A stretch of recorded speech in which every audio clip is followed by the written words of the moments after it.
Eu realmente estou muito feliz de estar aqui e de rever a casa, rever os amigos.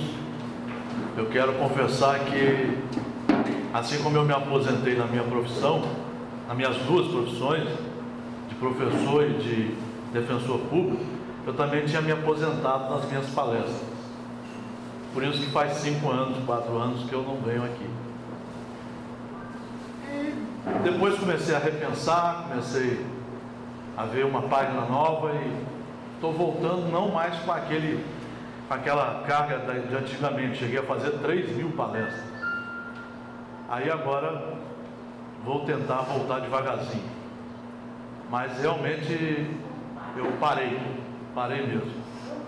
Dei uma parada, comecei a repensar uma opção de coisas e é com muita emoção que eu estou aqui. A gente voltar para falar de um tema como esse, a pureza do coração, a gente pensa que é fácil, mas não. Você está em casa, sentado, aí você pensa assim: eu estou falando desse tema há 42 anos. Será que eu aprendi alguma coisa nele?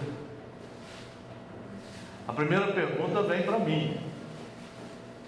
E eu confesso a vocês que talvez esteja numa faixa aí de 6%, 5%. Não adianta encostar o Evangelho em mim e falar: estou perfeito. Tem gente que abre o Evangelho, né? Qualquer página, lê aquilo, nervoso. Não adianta nada, está nervoso, não está aprendendo nada. Eu tinha uma amiga que ela falava que quando o marido chegava em casa nervoso, ela abria o Evangelho e falava assim: leia isso aqui. Ele tomou ódio disso aqui que ele falava: isso é só porcaria, porque ela quer que eu leia nessa hora. Então eu falava para ela que ela não tinha entendido nada da lei de Deus, nem do Espiritismo. Não tinha entendido nada, estava usando muito mal o livro. O livro é para nós estudarmos. O livro é para nós lermos e estudarmos. Os jovens de hoje não gostam de ler. Eu fui professor 40 anos, eles não gostam de ler. Você passa os livros na faculdade, né? Eles não gostam. Sociedade, né? Vive com esse negócio no ouvido. Não pode dar certo um troço desse. O dia inteiro no computador, não pode dar certo. A leitura é a melhor ferramenta do conhecimento. E quem lê uma vez não aprende nem 1%. Tem que reler, tem que meditar, tem que conversar, debater. Então a segunda chave para a pureza do coração, primeiro é reconhecer a existência de Deus. A segunda é nós procurarmos conhecer as suas leis. E aí nós temos vários mecanismos. A doutrina espírita vem como uma terceira revelação, sem querer menosprezar ninguém, apenas para mostrar de uma forma pedagógica como se estuda. E explica para nós uma série de coisas inexplicáveis. Por exemplo, quem é que consegue explicar a sua filha mais velha ter ódio de você? A partir dos 16 anos. Você fala para ela: eu não fiz nada nessa vida, nessa você não fez mesmo não. E por que o ódio? Por que uma mãe bota uma filha para fora? Eu já vi muita gente fazer isso na minha profissão de direito e também na religião.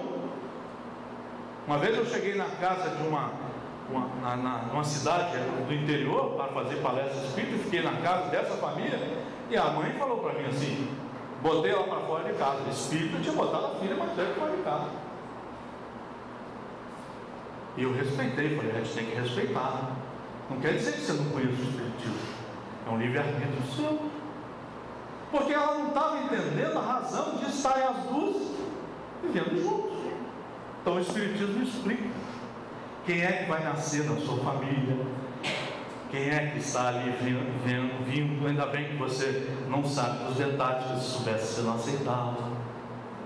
E aí você vem para aprender a tolerar, aprender a reconciliar. Já teve jovem que já falou assim para mim: o senhor falando é lindo, mas na prática eu sei, na prática é difícil. Eu também sou ser humano, também tenho filhos, também tenho problemas em tudo quanto é lugar, igual vocês. Sou diferente de ninguém. Apenas estou tendo a coragem de falar assuntos gravíssimos, seríssimos.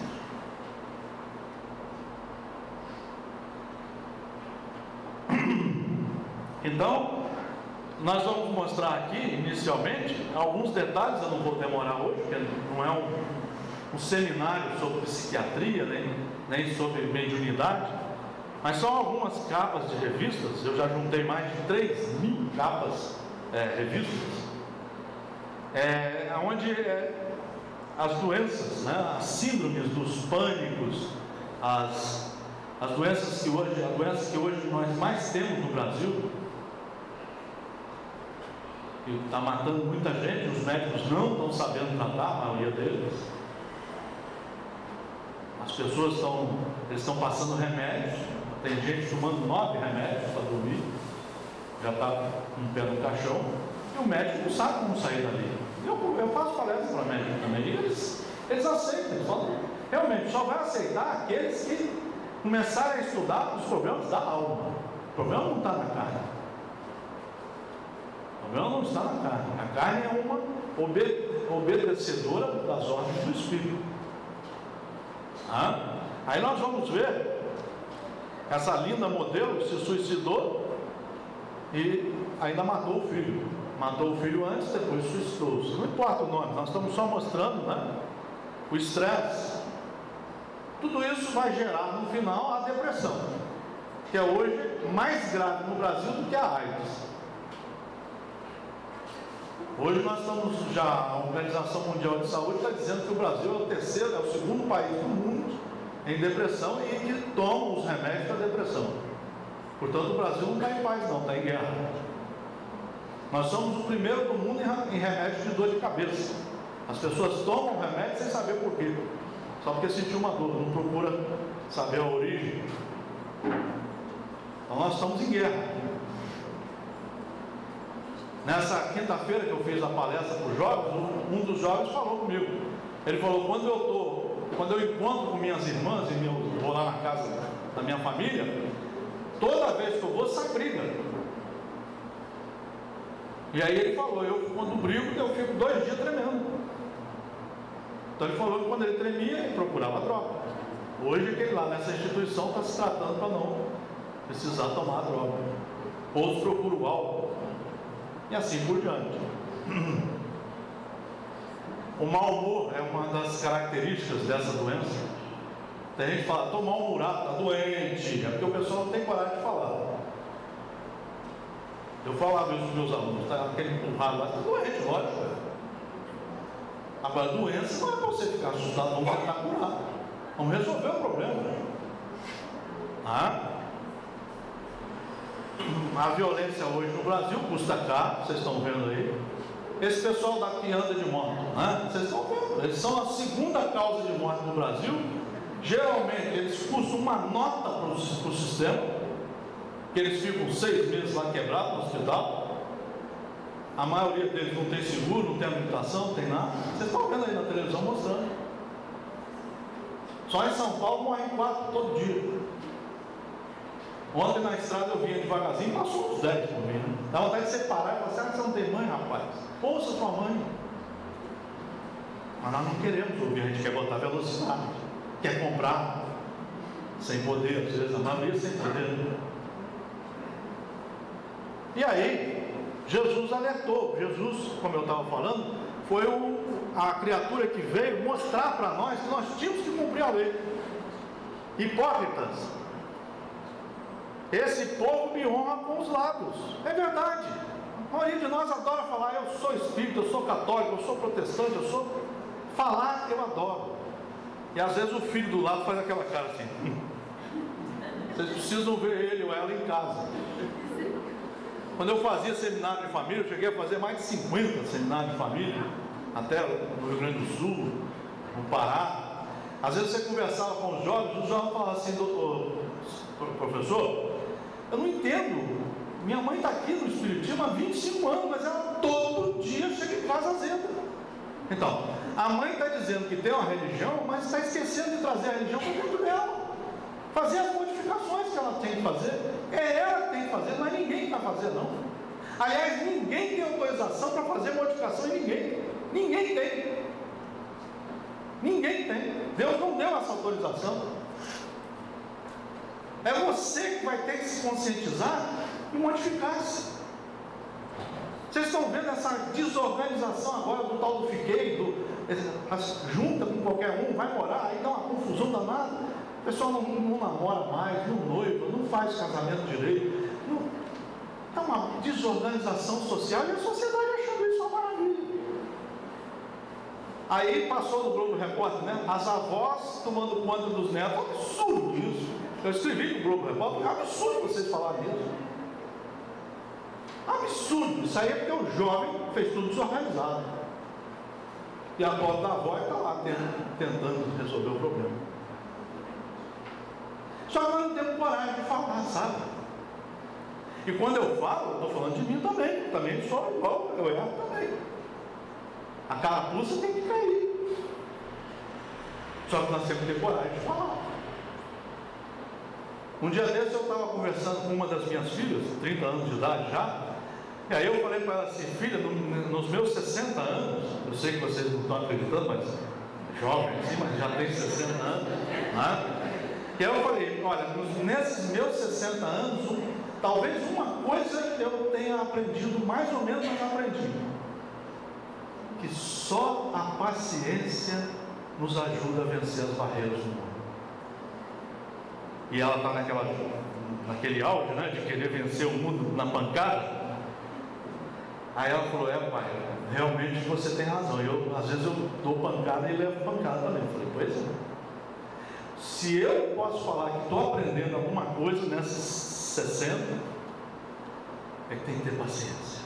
É difícil? Claro que é. Eu compreendo quem fala que não tem, eu também já falei certas épocas que não tinha. Mas que é a verdade, é. Então, ele mostrou naquela época que nós falávamos da boca para fora, mas nós não tínhamos trazido as leis para dentro de nós. É isso que estava errado. Continua o erro hoje. Você vê que a gente faz a propaganda e diz: se for beber, não dirija. Então, a gente fala, não conseguimos chegar lá dentro, só fica aqui na borda. Esse é um problema sério para nós do direito, porque a gente acha que nós estamos errados. A gente faz as leis, por exemplo, a gente fez uma opção de leis para proteger vocês, mulheres, da violência. Sabe qual é o crime que mais cresce hoje no Espírito Santo? Vocês, mulheres, apanhando dos seus companheiros. Nós não estamos conseguindo entrar dentro dele e lá no coração dele, nós não estamos conseguindo. A gente ameaça dizendo que vai prender, que vai não sei o quê, que vai não sei o quê. Quando eu trabalhava, eu atendia essa área, né? Você chamava o rapaz, conversava com ele. Eu chamei um médico uma vez, médico. Toda semana ele dava uma surra na mulher. Eu falei: rapaz, não dá. Por quê? Porque nós não estamos conseguindo atingir lá dentro. Está ficando só superficial. Ficando só na superficialidade. Nós não estamos conseguindo ir lá dentro. Jesus tentou mostrar isso para nós. Precisava ir lá dentro. Nós precisávamos entrar. Depois temos chamado o povo, escutar e compreender. Não é o que entra na boca que elameia o homem, mas o que sai do homem. São os nossos atos. Você vê às vezes o rapaz todo bonitão, né? Você vê, bonito. Porque hoje é fácil, você vai num cabeleireiro aí e tal, fica bonito, tem gente fazendo plástica, tudo, eles são todos enganados, tem menino de 20 anos já fazendo botox. Aí quando você vai conhecer ele, ele não tem educação, não sabe entrar dentro do carro, não sabe sair, não sabe fazer sobre coisa. Ele está se vestindo por fora. Quando você vai casar com ele, você vai ver quem é que está lá dentro, ou ela, né? Jesus já tinha feito esse alerta. Nós precisamos saber qual matéria que eu vou deixar entrar dentro de mim. Qual é a matéria? Os médicos já estão falando isso há muitos anos, desde a edição do livro A Inteligência Emocional, de Daniel Goleman, já faz mais de 16 anos. Eu já li esse livro mais de 5 vezes, já comprei outros dele. ele falava que estava havendo no mundo um problema seríssimo, porque as pessoas não queriam se conhecer por dentro e queriam viver os prazeres que o mundo oferecia, e que ele falava que isso ia dar um problemão seríssimo. Daí a ideia do livro, Inteligência Emocional, você saber escolher as coisas antes de gozá-las.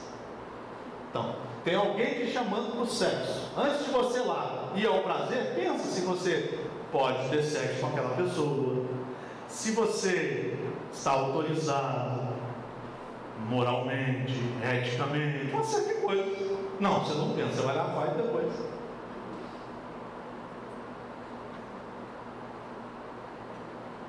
Então hoje nós estamos vivendo assim. Aí a gente chega em casa e tem dor de cabeça, toma um remédio sem saber a causa. Ou seja, nós estamos na mesma ignorância de sempre. Então a medicina começou a reconhecer que Jesus estava correto. É o casamento da ciência com a religião, no sentido cognitivo, pedagógico. E aí nós passamos a entender de que eles estavam falando que esse coração estava cheio de sujeiras. Jesus falou isso, né? O que enferrujava, né? Só que hoje nós sabemos que não é o coração, isso aí é um símbolo, na verdade está na nossa mente. A evolução científica mostrou que Jesus na época falava do coração, porque ele não tinha ainda os dados científicos para falar que era na mente. Antigamente mamãe falava assim, minha mãe falava assim, eu vou ver com quem você está andando e vou dizer quem é você. E é verdade, ela conhecia todos os meus amigos. Quando tinha algum que ela não gostava, ela falava mesmo. Eu não gosto de você porque você não estuda, você vive matando aula. Aí falava mesmo, você não é boa companhia para o meu filho. Graças a Deus, mamãe fazia muito isso. E me pegava no pé. Já desse eu encontrei com um colega, 50 anos depois, de salesiano, né? E ele virou assim para mim e falou assim, puxa, eu tenho uma inveja de você. Eu falei, inveja de mim? Você vai me perdoar, eu não sou nada melhor do que você, apenas você matava as aulas e eu não matava. Você lembra disso?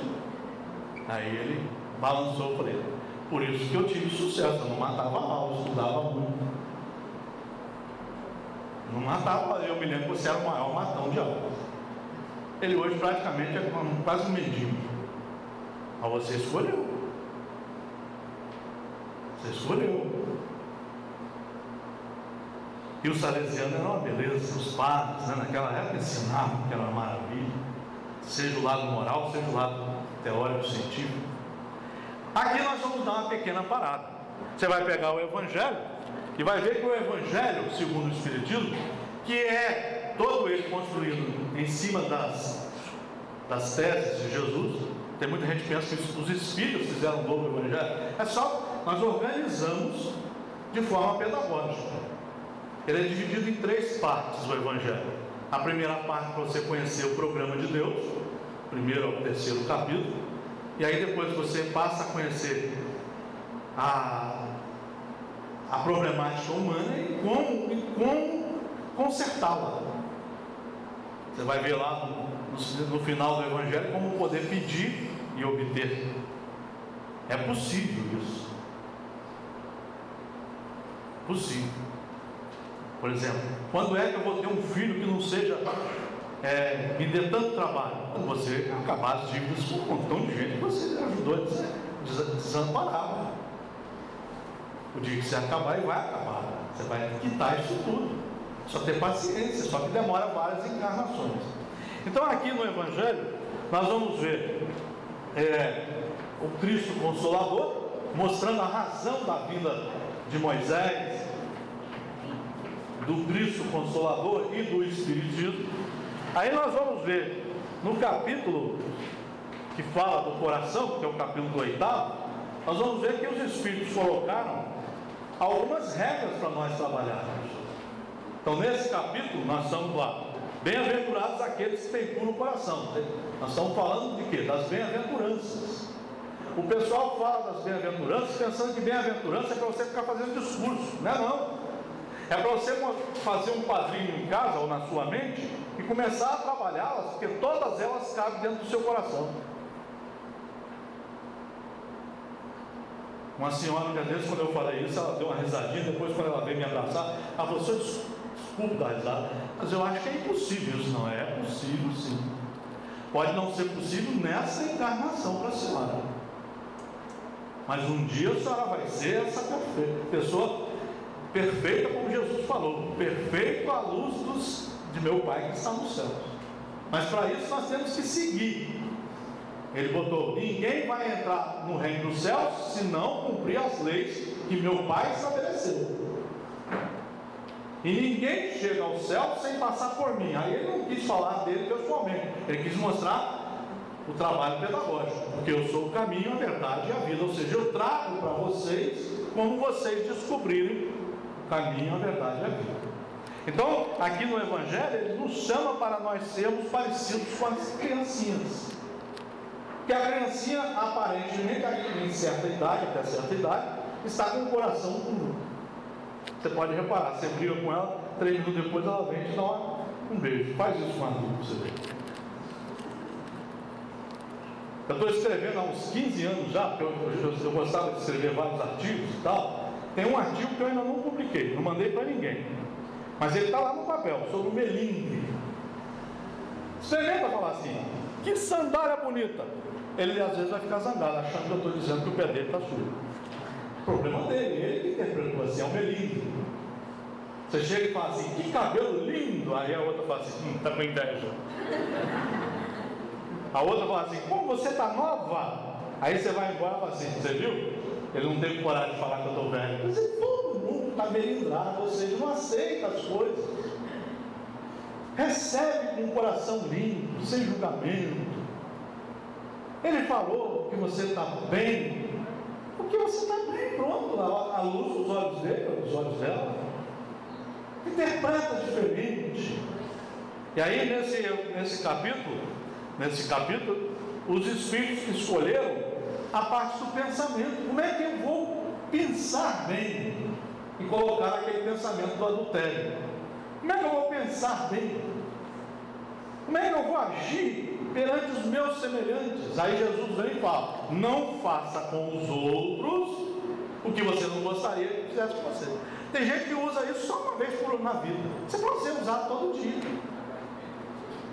Para ser usado todo dia. Para nós corrigirmos os nossos ouvidos, os nossos olhos, o nosso odor. Um dia desse eu cheguei na casa com uma festa e a pessoa que estava comigo falou assim: cheiro ruim, quer dizer, você está ajudando a casa. De repente é só você que está sentindo, de repente o cheiro é seu. Mas não, nós já falamos assim: cheiro ruim da casa. É muito mais fácil você botar a culpa na casa. É muito mais fácil. Não é melhor falar assim: estou sentindo um cheiro. Não fala nada com ninguém, tenta interpretar, tenta ver, tenta perdoar já antes de falar. Você já está perdoando. Então nós vamos ver que o Evangelho vai nos ensinar como nós vamos fazer essa pedagogia, a arte de educar a si mesmo ou de alguém ajudar a educar o próximo. É o pedagogo. Aí vem o capítulo 9. Outra bem-aventurança. Bem-aventurados aqueles que são brandos e pacíficos. Será que nós temos hoje condição de ficar falando o que é brandura, o que é passividade? Hoje? Não temos, mas nós devemos falar, porque falando, nós estamos tentando fazer um trabalho para isso. Experimente falar com esse rapaz que passou de carro aí agora. Ele passou um carro aí agora, nesse instante. É claro que ele está fora da velocidade, ele passou correndo. Essa rua aqui é para andar no máximo a 40. Para o rapaz e fala: eu já fiz essa experiência. Ele desce do carro para te dar um soco, porque ele é um animal, ele não tem noção de lei. Não é essa rua aqui, é para você andar no máximo a 40, 30, 20. Ele passou ali, eu nem vi quem é, mas aí não é julgamento, nós estamos constatando. Agora passou o outro a 20. Está cumprindo, está respeitando e está tentando fazer com o outro o que gostaria que fizesse com ele. Se a senhora estiver atravessando a rua, dá tempo de parar. Uma criança correndo, dá tempo de parar. Só que, gente, nós não estamos tendo coragem de falar isso para os outros. Na faculdade, eu trabalhava até o ano passado, trabalhava em 6 faculdades, 5 faculdades, 40 anos. Vai lá falar para você ver. Os jovens de hoje, a maioria, lógico, estão desorganizados, rebeldes,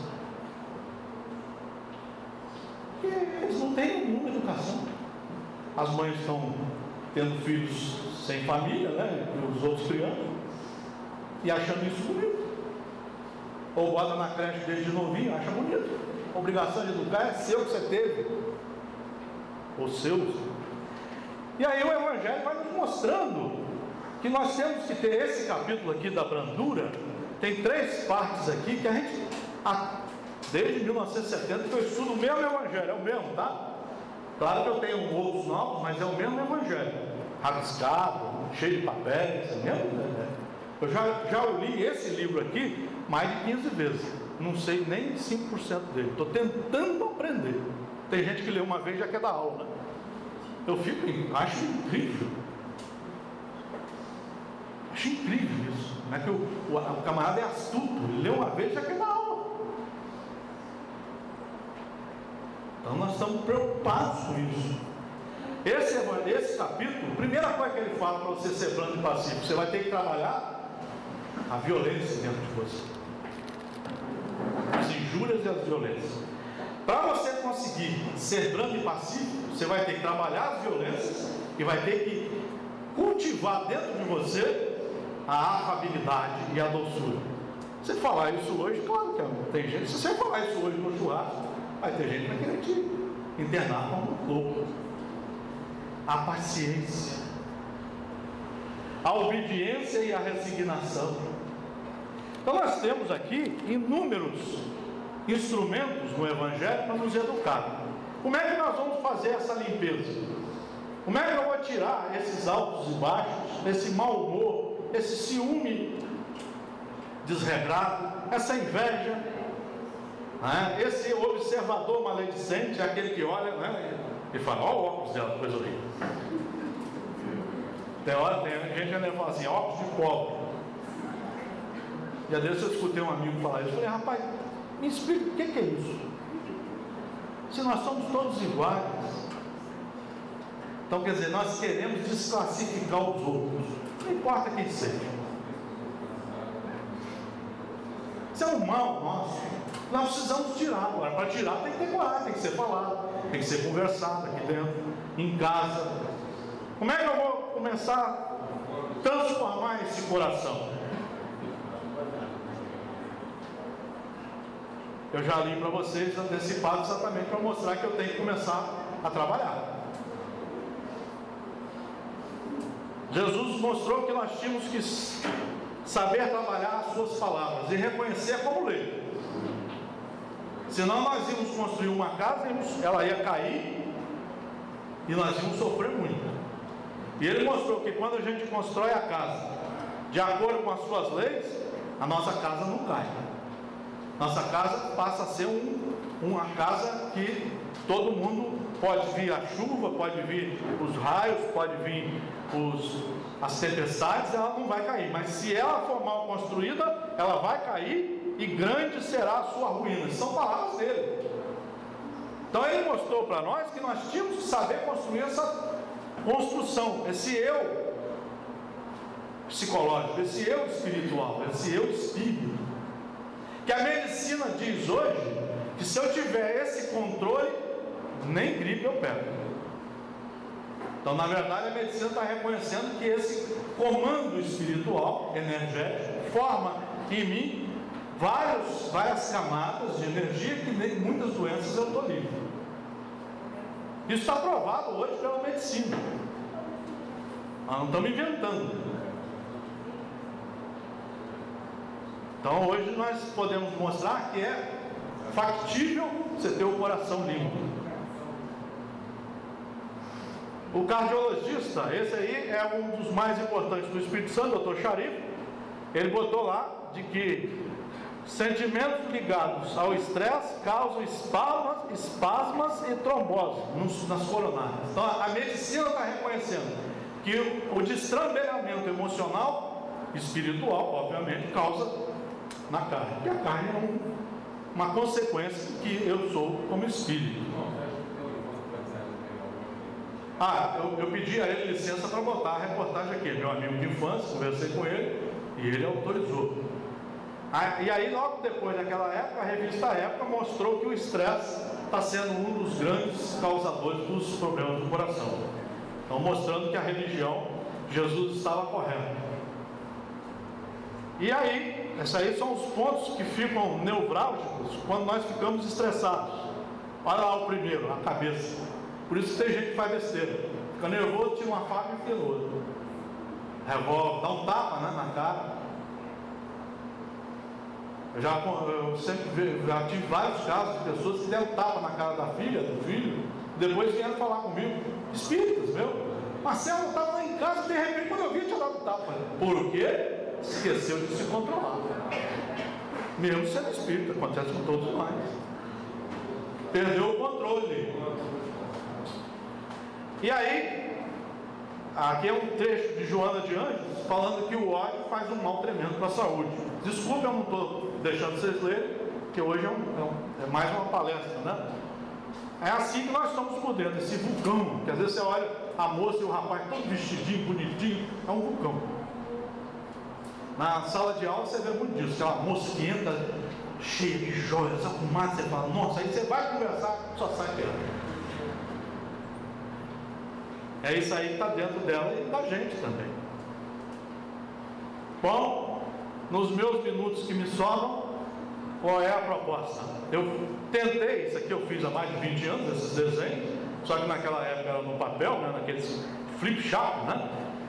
E aí eu consegui fotografar muita coisa com a ajuda dos meus filhos, etc. E hoje eu coloco no computador algumas coisas. Então esse é um desenho que eu fiz há 20 anos interpretando um texto de Emmanuel, psicografia de Francisco Cândido Xavier, dele falando como é que nós devemos nos comportar para nos proteger e para nos tornarmos um espírito cumpridor dos deveres. Então ele fala, ele usa o coração, mas nós sabemos que isso é um trabalho na mente, né? Nós temos que proteger esse coração. E aí vocês viram que aqui do lado tem duas linhas. Essas linhas vão ser a linha da humildade e da plenitude. Nós temos que começar a trabalhar isso dentro de nós. Quando nós trabalhamos essas virtudes, elas não deixam entrar o orgulho vaidoso e as invejas ruins. Por quê? Porque nós é que estamos no controle de nós mesmos. É mais ou menos assim, quem é que manda em você? Sou eu. Um dia desse eu perguntei para um dos meus filhos, que ele está nessa faixa de 17, 18 anos. Já te ofereceram maconha no colégio? Ele estuda no colégio caríssimo. Já ofereceram, papai. E aí eu perguntei, e aí, você aceitou ou não? Ele falou, não aceitei. Então, quando é que eu vou saber que o meu filho está bem criado? Quando ele consegue discernir entre o sim e o não. Quando ele consegue discernir entre o bem e o mal. Se ele falar que pegou, ele vai ter que assumir as consequências. Se ele falar que não pegou, ele vai assumir as consequências para o bem. Então, qual é a obrigação dos pais, dos professores, da religião? É tentar criar dentro das criaturas instrumentos para que eles tenham conhecimento. Só isso, não é nada. Nós não mandamos em ninguém. Nós damos os conselhos. Quem quiser que nos pegue. É igual falar assim, leia o livro, né? Eu fui a Belo Horizonte recentemente, cheguei lá, vi que um livro que eu tinha dado de presente ao casal estava na estante. Já fazia um ano, eu dei no Natal do ano passado. Aí, depois, no meio das conversas, eu falei, já leram aquele livro? Não, então está só de enfeite. Eu não posso criticar, né? Direito deles. Não gostar, direito deles, eu tenho que ficar quieto. Mas para não gostar, tem que ler. Então, como é que eu vou fazer isso? Emmanuel fala que eu tenho que começar a estudar, conhecer, trazer o conhecimento para dentro de mim, saber trabalhar essa ferramenta fenomenal que é o conhecimento, através do raciocínio, através do livre-arbítrio, através... Vocês acham que o senador Demóstenes Torres, eu conheço pessoalmente, vocês acham que ele não é uma sumidade de inteligência? Claro que é. Eu conheci ele como promotor de justiça, homem da lei. O que deve ter acontecido com ele? Ele não se cuidou, orar e vigiar nas horas das tentações. Conhecimento? Tinha, não soube usar. Virou o quê? Jogou uma encarnação fora, vai ter que recuperar. Vai ter que recuperar. Eu escrevi no meu Facebook que várias vezes eu tive tentação para ser corrupto. Eu fui secretário de governador, várias vezes vieram boas propostas. Marcelo, deixa passar aquilo, está lá no processo, está na sua mesa, dá uns. Não, só dou o que é da minha consciência. Graças a Deus eu me vigiei, mas podia ter caído também. Então, como é que eu vou trabalhar isso aí? Primeiramente, eu vou colocar um projeto dentro de mim, que são as bem-aventuranças. Começo pela humildade, a brandura, a vontade de justiça, a misericórdia, tudo isso teria que ser estudado. A limpeza de coração, para chegar então à pacificação, que seria a maior das bem-aventuranças, falada por Jesus. O sujeito pacífico, ele passa a ser um herdeiro do reino de Deus, assim, de forma concreta. É aquele exemplo de Deus, filho de Deus, ele chegou pertinho do Pai como ele quer. Então esse seria o projeto, é um projeto. Cada um faz o seu projeto. Como você vai executar? Aqui não tem receita. Nós estamos dando apenas as bases pedagógicas. Quem vai fazer é você. Eu vou começar trabalhando isso comigo mesmo. Trabalho é muito bom. Olha no espelho, quando você vê uma ruga, fala: que ruga linda, fruto do trabalho. E não, que revolta, porcaria. Não, você muda os conceitos. Você muda você. Você está entrando num carro que não tem ar refrigerado, está suando a peça, você fala: que bom, estou botando para fora as toxinas. Então você transforma a coisa boa. E não fica reclamando, tal. Chega em casa, toma um banho, acabou, lava a roupa. Já viu? Tem gente que vive uma coisa terrível. Você chega em casa, não tem comida na geladeira, sua irmã comeu na sua frente. Aí sai aquela xingamento. Olha que oportunidade para fazer um regime. Agradece a irmã. Claro que você pode conversar com ela, mas agradece. Você está chamando a atenção dela. Você podia ter dividido comigo. Mas foi até bom, porque vou tentar. Essa noite no hotel, quando deu 8 horas, eu liguei lá para o hotel, porque lá está escrito serviço de bar. Eu falei: teria mamão, frutas, não tem no senhor nada? E sanduíche? Nada, não tem nada. Aí eu pensei, falei: não vou sair mais não. Eu não senti fome. Tá bom. Comendo, vocês podem ver. Aí fui no café, o café tomei bem, comi as minhas frutas. Mas o rapaz está todo até mal. Deixa eu lá, tadinho, está cansado. Então, quer dizer, a gente começa a perdoar, já deixa eu lá, está cansado. E aí, a primeira etapa do projeto: como conquistar? Trabalhando muito. Isso é aquele jogador Jordan americano, né? E perguntaram: como é que você pode ser o melhor do mundo? Ele falou: trabalhando. Tinha dia que eu fazia 3.000 cestas. Aí o cara falou: poxa, isso aí, então trabalhar muito. Chega em casa agora, você vai ver agora alguém te tratando mal na rua. Começa agora, perdoando. E aí nós vamos trabalhar a compreensão como treino para o perdão. Isso aí não adianta ficar falando aqui. Isso aí cada um vai trabalhar. Você vai ter que aprender a compreender as pessoas para poder perdoar. Ninguém perdoa sem compreensão. Você tem que compreender. Por exemplo, o indivíduo fala muito alto. Você tem que compreender. Ou então você vai ficar todo dia falando: cala a boca, fala mais. Mas você briga todo dia. O filho que tem um braço longo, né? Vai pegar um negócio na mesa do café, quebra, derruba. Você vai brigar todo dia. Ele vai ter que aprender a se educar com os braços longos. Mas é devagar, não é fácil. Então nós vamos ter que ter esse trabalho, a compreensão como treino para o perdão. Isso é de Emmanuel.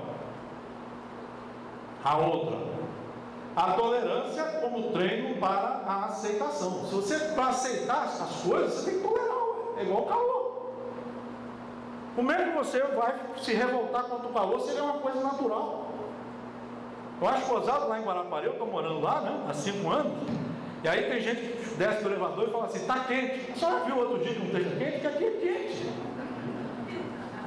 E o gostoso daqui é que é quente, gente. Então, vai para a beira da praia, toma um banho em casa. Eu gosto de tomar 3 banhos por dia, beleza. Mas não, já sai de casa azeda e brigando com a natureza, né? Então nós temos que aprender a tolerar a si mesmo. Você é baixinho, tolera você. Você é uma moça que tem um quadril grande, você queria ter aquele corpinho da modelo. Não adianta, nessa encarnação não tem jeito, não dá para serrar. Você tem que viver com um quadril grande, ficar bonitinho, arrumar uma saia melhor, um negócio melhor. Eu tenho uma amiga que é dona de boutique, né? E ela tem esse quadril grande. Ela falou, Marcelo, eu já fui médico até na Rússia.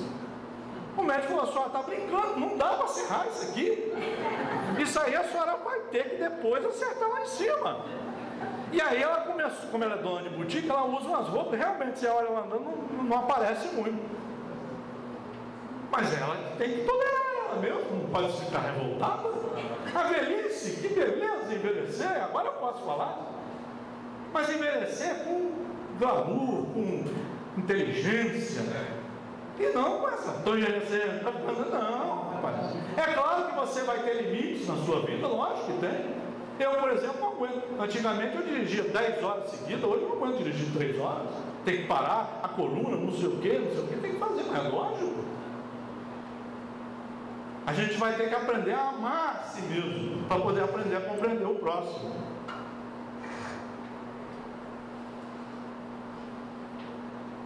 A atenção como treino para o diálogo. Olha, isso aí é um problema sério. Você está conversando com a esposa, ela está vendo a novela. Aí você fala, então tá bom, vou esperar o início do Globo Repórter. Ela fala, o Globo Repórter de hoje é uma maravilha, não posso perder. Ou então o marido hoje à tarde, não, mas o Fluminense está jogando. Sim, mas quem é mais importante? Aí que nós temos que ver, temos que treinar isso aí. E aí você entra os filhos, aquele filho que fala assim, pai, eu quero falar com você agora. E a maioria de nós, por ignorância, falta de educação, não, depois, quem manda sou eu. Quem, na verdade, quando ele estiver na cadeira, eu vou falar, fala agora, quem manda é você também. Nós temos que trabalhar isso aí, ter atenção com as criaturas, ter respeito às pessoas. Como professor de direito, eu digo que a maior vitória do direito é mostrar para nós o quê? O princípio da liberdade. E não existe liberdade sem respeito. Porque se eu pratico alguma coisa desrespeitando essa senhora, eu estou dando o direito a ela de vir a mim e fazer alguma coisa. Então cadê a liberdade? Liberdade só com respeito. É uma pena, isso hoje não é mais falado nas faculdades. Respeito, respeitar as regras, as leis, respeitar as criaturas. Então é isso aí, aceitação. O respeito, eu tenho aqui, desculpa. O respeito como treino para a educação. Acabei de falar do respeito. Isso está faltando em todos os lugares. Todos os lugares. Respeito, respeitar. Tem gente hoje que não sabe ficar na fila. Já viu aquela fila de banco? O cara encosta em você, rapaz, dá uma distância. Será que você não tem respeito? Você gostaria que eu ficasse roçando atrás do senhor ou da senhora? Eu não falo isso, mas tem hora que eu falo. Um dia desse a senhora bater naquela bolsa aqui. Tá? E olha, mantive a distância aqui e estou sentado. Olhei para ela e falei, minha senhora, a senhora está me machucando. Será que a senhora não reparou? Dá uma distância um pouquinho maior. Puxa, foi bom o senhor falar, que eu não estava pensando nisso. Claro, existe alguém aqui na frente. Não é possível, quer dizer, você vê muito isso. As pessoas, o carro, né, colar atrás, andar colado, dá uma distância, rapaz. E às vezes eu parei, o jovem ele me xingou, eu falei, por que você está querendo me namorar? Dá uma distância, rapaz. Pô, já anda uns 3 metros, 4 metros de mim, não, colado. Para mostrar que é homem, que é não sei o quê. Então é isso aí. E para terminar, a renúncia como treino para a doação. Nós temos que aprender a renunciar, por exemplo, essa vontade de agredir os outros, renunciar. Vontade de a mãe, sua mãe está falando alto com você, eu também falo mais alto que ela. Não, renuncia, ouve, pensa, deixa chegar um momento mais na frente, conversa com ela. Mãe, você não está certo você gritar assim comigo, está certo você falar.